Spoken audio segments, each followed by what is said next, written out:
Hello అండి, అందరికీ welcome to Padma Prasad blogs. ఈరోజు కమ్మగా దోసకాయ పప్పు చేసుకుందామా. ఎంత టేస్టీగా వచ్చిందో తెలుసా అండి. చాలా అంటే చాలా బాగుంది. పైగా కుక్కర్లో చేస్తామేమో క్విక్గా అయిపోతుంది కదా. మీలో ఎంతమందికి నార్మల్ కర్రీస్ కన్నా పప్పు, సాంబార్, రసం చేయడం ఈజీగా అనిపిస్తుందో కామెంట్ చేయడం మర్చిపోకండి. నాకు ఎందుకో తెలియదు కానీ సాంబార్, పప్పుచారు లేదా పప్పు, రసం ఇలాంటి చేయడం చాలా త్వరగా అయిపోతుంది. ఇంకెందుకు ఆలస్యం, మనం దోసకాయ పప్పు ఎలా చేసుకోవాలో చూసేద్దామా.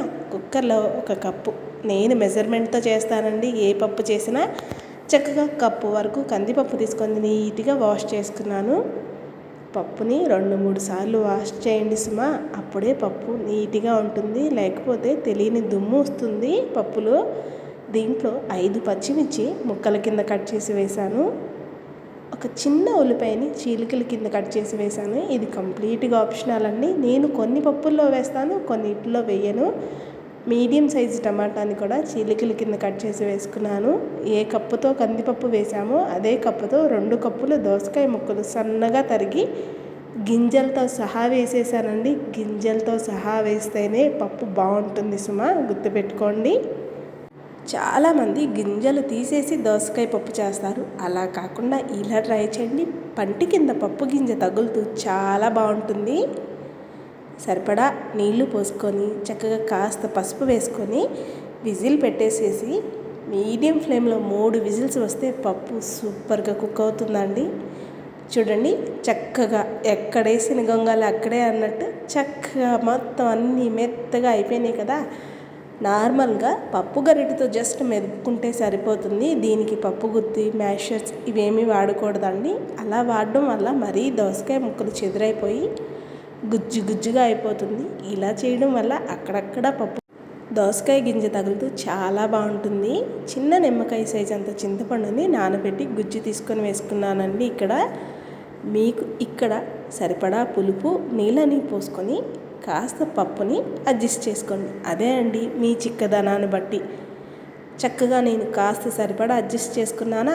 చుట్టూ అంచులన్నీ నీట్గా పప్పు అంతా లోపల వేసి రుచికి సరిపడా రాళ్ళుప్పు, అలాగే 1 స్పూన్ దాకా కారం వేసి చక్కగా గరిటెతో రాళ్ళుప్పుని కారాన్ని కలిపేసేసి లో టు మీడియం ఫ్లేమ్లో కాసేపు అలా కుక్ చేసుకుందాం. చాలామంది ఇక్కడ ఏం చేస్తారో తెలుసా అండి, జస్ట్ అన్నీ వేసి ఇలా కలిపి పక్కన పెట్టేసి తాలింపు వేసేస్తారు. అలా కాదు, ఇలా చేస్తే చాలా బాగుంటుంది. కాసేపు కుక్ చేసుకోవాలి పప్పుని, అప్పుడే రుచి సూపర్గా ఉంటుంది. ఈ లోపల మనం తాలింపు కడాయిని పెట్టుకొని కాస్త నూనె వేసుకొని నూనె వేడెక్కాక ఆవాలు, జీలకర్ర, 5 ఎండుమిర్చి కాడలతో సహా గిల్లి వేశాను. 1/4 టీ స్పూన్ దాకా ఇంగువ వేసుకున్నానండి. ఇంగువ చాలా బాగుంటుంది పప్పుల్లో, చారుల్లో వేస్తే. 2 రెబ్బల కరివేపాకు ఫ్రెష్గా ఇప్పుడే తుంచుకొచ్చి వేశాను. అంతే, పప్పు తాలింపు రెడీ. ఇలా క్విక్గా సింపుల్గా చేసేసుకొని ఈ తాలింపుని తీసుకెళ్ళి మనం ఉడుకుతున్న పప్పులో వేసి అలా కలిపితే అబ్బా, తాలింపుకి గుమాయించి కొడుతుందండి వాసన, అంత బాగుంటుంది.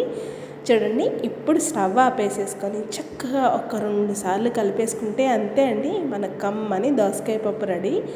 నేను అయితే దోసకాయ పప్పుని ఇలా చేస్తానండి, క్విక్గా అయిపోతుంది. చాలా అంటే చాలా టేస్టీగా ఉంటుంది.